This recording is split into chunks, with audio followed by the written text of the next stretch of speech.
School അധ്യാപകർക്കെതിരായ POCSO കേസുകളിൽ നടപടി കർശനമാക്കുമെന്ന് വിദ്യാഭ്യാസ മന്ത്രി വി ശിവൻകുട്ടി.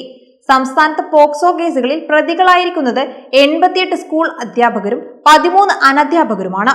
ഇതിനകം അച്ചടക്ക നടപടികൾ സ്വീകരിച്ച കേസുകളിൽ തുടർ നടപടി സ്വീകരിക്കാനും നടപടിയെടുക്കാത്ത കേസുകളിൽ പുതുതായി നടപടിയെടുക്കാനുമാണ് സർക്കാരിന്റെ തീരുമാനം. സംസ്ഥാനത്തെ സ്കൂളുകളിൽ 101 പേരാണ് പ്രതികളായത്. ഇതിൽ 88 അധ്യാപകരും 13 അനധ്യാപകരും. ഒരു വർഷത്തിലേറെയായിട്ടും അച്ചടക്ക നടപടിയും തുടർ നടപടി എടുക്കാത്ത കേസുകളിൽ കർശനമായ നടപടി സ്വീകരിക്കും. സമയബന്ധിതമായി നടപടി പൂർത്തിയാക്കാത്ത കേസുകളുടെ ഫയൽ കൈകാര്യം ചെയ്യുന്ന ഉദ്യോഗസ്ഥരുടെ വിവരങ്ങൾ തുടങ്ങിയവ ലഭ്യമാക്കി പൊതുവിദ്യാഭ്യാസ ഡയറക്ടറുടെ കാര്യാലയത്തിൽ നടപടി സ്വീകരിക്കുന്നുണ്ട്.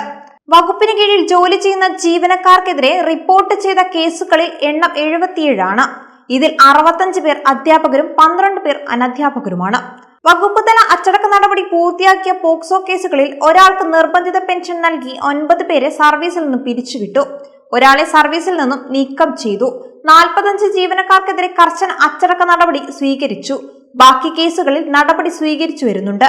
വൊക്കേഷണൽ ഹയർ സെക്കൻഡറി വിഭാഗത്തിൽ പോക്സോ പ്രകാരം 3 കേസുകൾ രജിസ്റ്റർ ചെയ്ത് അച്ചടക്ക നടപടി തുടർന്നു വരുന്നു.